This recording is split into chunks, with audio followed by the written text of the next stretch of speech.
الحمد لله كفى وسلام على عبده المصطفى أما بعد يا أيها الذين آمنوا كتب عليكم الصيام كما كتب على الذين من قبلكم لعلكم تتقون وقال النبي صلى الله عليه وسلم من صام رمضان إيمانا واحتسابا غفر له ما تقدم من ذنبه۔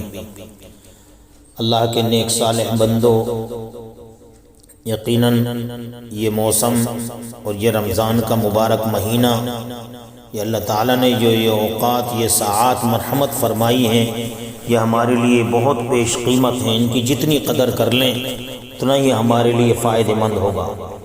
رسول اکرم صلی اللہ علیہ وسلم نے ارشاد فرمایا کہ جس شخص نے رمضان المبارک میں روزے رکھے ایمان اور ثواب کی نیت سے، ثواب سمجھ کر، تو اللہ تعالیٰ اس کے پچھلے سارے گناہ معاف فرما دیتے ہیں۔ گویا کہ یہ نیکیوں کے کمانے کا ایک موسم بہار ہے۔ اللہ کے نبی نے فرمایا کہ اذا دخل رمضان فتحت ابواب الجنہ، جب رمضان داخل ہو جاتا ہے، شروع ہوتا ہے، تو جنت کے دروازے سب کے سب کھول دیے جاتے ہیں۔ وَلَمْ يُغْلَقْ مِنْهَا باب، کوئی دروازہ بند نہیں رہتا، سب کھول دیے جاتے ہیں۔ معلوم یہ ہوا کہ اللہ کی جانب سے یہ اعلان ہے کہ جسے جنت میں آنا ہو آ جاؤ۔ فرمایا کہ وَغُلِّقَتْ أَبْوَابُ النَّارِ، جہنم کے سب دروازے بند، اب جا ہی نہیں سکتے جہنم میں۔ وَلَمْ يُفْتَحْ مِنْهَا باب، کوئی دروازہ کھلا نہیں رہتا۔ تو اللہ کی رحمت کے دروازے کھلے ہوئے ہیں۔ ایک روایت میں ہے وَفُتِحَتْ أَبْوَابُ الرَّحْمَةِ، اللہ کی رحمت کے دروازے کھلے ہوئے ہیں۔ تو لہذا یہ نعمتوں کا اور نیکیوں کے حاصل کرنے کا موسم بہار ہے۔ حدیث پاک میں ہے کل عمل ابن آدم یضاعف الحسنہ بعشر امثالها الى 700 ضعف۔ فرمایا کہ ابن آدم کا ہر عمل 10 سے بڑھ کر کے 700 گنا تک کر دیا جاتا ہے۔ اللہ تعالیٰ خود فرماتے ہیں الا الصوم فانه لی وانا اجزی به، سوائے روزے کے، اس لیے کہ روزہ میرے لیے ہے اور میں ہی اس کا بدلہ دوں گا۔ اس لیے کہ میرے بندے نے یدع طعامہ وشرابہ وشہوتہ من اجلی، کھانا پینا شہوت میری وجہ سے چھوڑی ہے۔ للصائم فرحتان، روزے دار کے لیے دو بڑی خوشی ہیں۔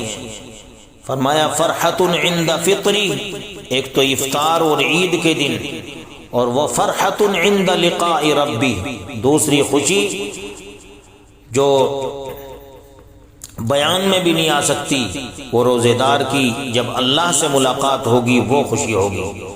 ارشاد فرمایا وَلَخَلُوفُ فَمِ الصَّائِمِ أَطْيَبُ عِندَ اللَّهِ مِنْ رِيحِ الْمِسْكِ، روزے دار کی منہ کی بو جو معدے کے خالی ہونے کی وجہ سے آتی ہے، اللہ کے نزدیک مشک و عنبر سے بھی زیادہ بہتر ہے۔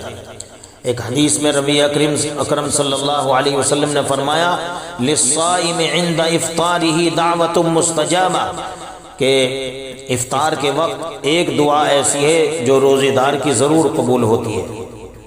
ایک حدیث میں ہے نوم صائم عبادہ، روزے دار کا سونا بھی عبادت، وصمتہ تسبیح، اس کا خاموش رہنا تسبیح کا اجر، وعملہ مضاعف، اس کا نیک عمل کرنا یہ بڑا چڑھا کر کے اجر دیا جاتا ہے، ودعاؤہ مستجاب، دعائیں قبول ہوتی ہیں، وذنبہ مغفور، اور اس کی گناہ معاف کر دیے جاتے ہیں۔